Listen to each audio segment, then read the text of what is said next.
So the Apogee Solstice is finally upon us. Critical Role's story that has been in development for years now is finally starting to crack on.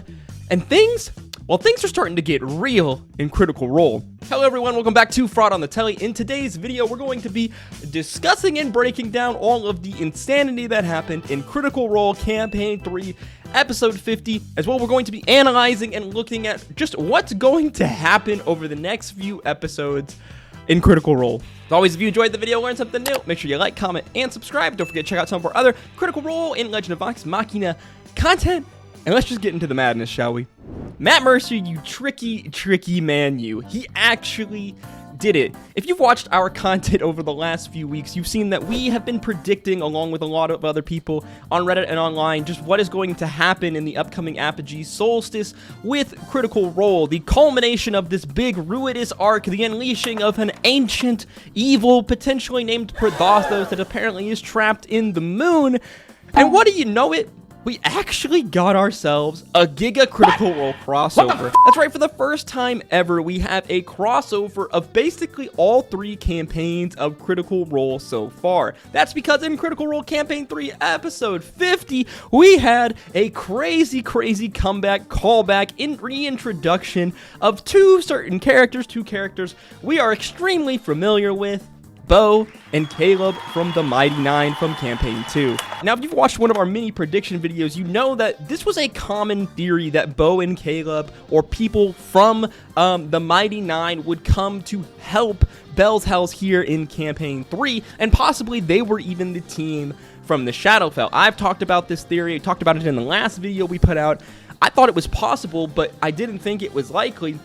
Man, do I have egg on my face right now. For the first few hours of Episode 50 of Campaign 3, we're very much a callback to classic Critical Role. That's because the cast spent most of these hours planning for the eventual insanity that was to take place, because, as they always do, well, they don't really plan outside of the game very well, do they? But this is why we love this cast. Eventually, they decided on a plan. They were going to split the party into a ground team and an airship team, as they've doubled down on the fact that they are going to crash this airship into the Malleus Key in the middle of this crater as they divide the party up, sending a majority of them on the ground to try to further infiltrate this whole dig site with this Malleus Key. Eventually their cover is blown, forcing them to have to kill a few of these baddies here, as well as disable a very large, scary Giga robot. The party handled this pretty well though, when after the battle is said and done, Imogen suddenly gets pulled aside from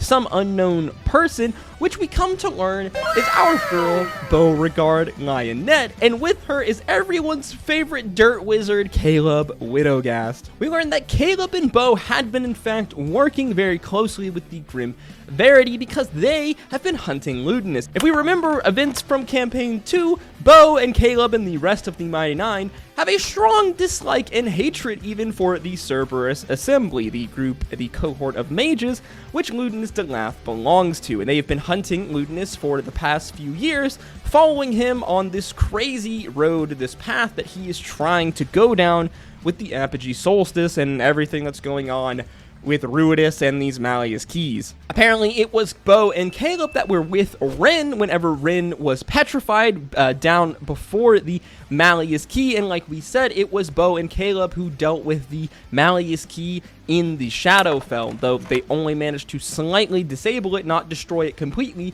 losing a lot of Grim Verity members in the process. All of a sudden now, though, the tables have turned, it seems, for our party. I'm not gonna lie, up until this point, I was very concerned with just how the logistics were going to be of our group, even with the aid of Keyleth in the Air Shari, to defeat and stop all of the events going on here on the Apogee Solstice. It very much seemed like it was a task that was too tall for our party, as we have to remember they're like, what, level 8 or 9 or something, trying to stop some crazy god-eating, killing entity, as well as a giga powerful mage, basically the oldest mage on Exandria that we know of in Ludinus. Suddenly now though, with the aid of two extremely powerful allies, especially one like Caleb, who is intimately familiar with Ludinus and the workings of the Cerberus Assembly, we could actually see something happen here. Bo and Caleb lore drop our party. Caleb explaining that he is not exactly sure what Ludinus is up to. They've been tracking Ludinus for years now. They've been watching Ludinus try to re-engineer this Aeor tech, as well as he is stockpiling dunamancy and modes of possibility. Caleb describes Ludinus as one of the smartest and dangerous people he's ever met, saying that Ludinus, though, has been counting on some kind of an opposition. The man is always one step ahead in terms of his planning for how Caleb and Bo have tried to follow him. But Caleb is a bit worried because he feels like Ludinus seems almost sloppy, like he wants people to find out, like he wants some kind of opposition. And that really worries Caleb, because Ludinus isn't the type of person that is sloppy. Now, all of this really brings up a lot of Ludinus's motivation into question. So far, we know that Ludinus is super anti-divinity magic, anti-god, at least according to him, if we are to believe what he has told us. Apparently,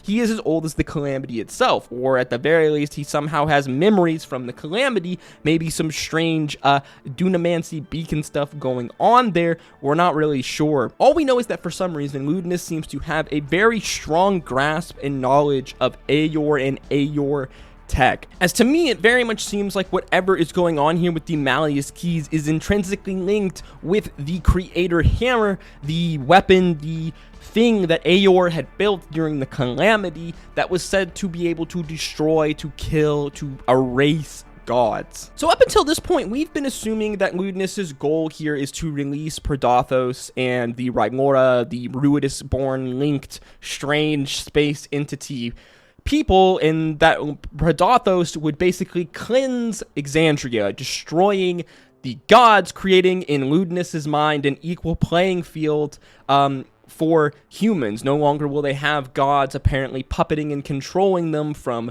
the shadows. More likely, though, this isn't going to create a world of equality. It is going to create a world where the Ruidus-born exalted folks and those with power rule over it. Now, though, we have to question all of this motivation with some of the things we learned from Caleb, as he does bring some very interesting questions. Why is Ludinus being sloppy? What are his true intentions? What even is Predathos? We just don't know, but I do think that there are a bunch of good theories and ideas, some of which I've seen on Reddit, some of which I've come up with myself. One of the most interesting ideas is that Ludinus, having learned about Predathos and beings that are higher on a level of plane or being than the gods themselves, has wanted to ascend and bypass the gods, becoming an entity or gaining powers of an entity that are greater, as we know that something had to have created the gods of Exandria. While the gods of Exandria are extremely powerful, they are not omniscient, they are not all-powerful. They can be destroyed, and they were created by something. This knowledge, it seems at least, has completely changed Ludinus, as it almost seems as he wants to ascend to this level of Predathos, as if he wants to harness the power of Predathos and these Ruidus-born exalted people for himself, so he can ascend past godhood, basically cleansing the gods and everything for himself. Now, obviously, this is just a very broad theory, but one that I think is pretty interesting and one that we really need to keep an eye on. As we said, Ludinus is very hard to pin down here, along with Predathos as an entity itself. There's still so many questions that we have left unanswered, and I'm very curious if we're even going to get some answers at all. If we will, it might be months away even. For now, though, it seems like there is an actual potential plan of attack here for our group. Right now, our baddies, our antagonists, have one Malleus key that works, and then one that kind of works in the Shadowfell. So already, their plans as a whole are sabotage. Maybe this means that it will be easier for our party and our cohorts here to somewhat stop the events that are going to happen on the Apogee Solstice, and this maybe releasing of Predathos or harnessing of Predathos's power. I said this before in our last video, which kind of was a prediction for these upcoming events in episode 50 and beyond, but I very much think that our party will eventually halfway stop the Apogee Solstice and all of the crazy events, but not completely stop it. We're only 50 episodes into a campaign that could very easily run another 100 episodes. This will not be the end of the campaign. Well, I guess unless they TPK, really anything is possible in Dungeons and Dragons, so we can't say anything exactly.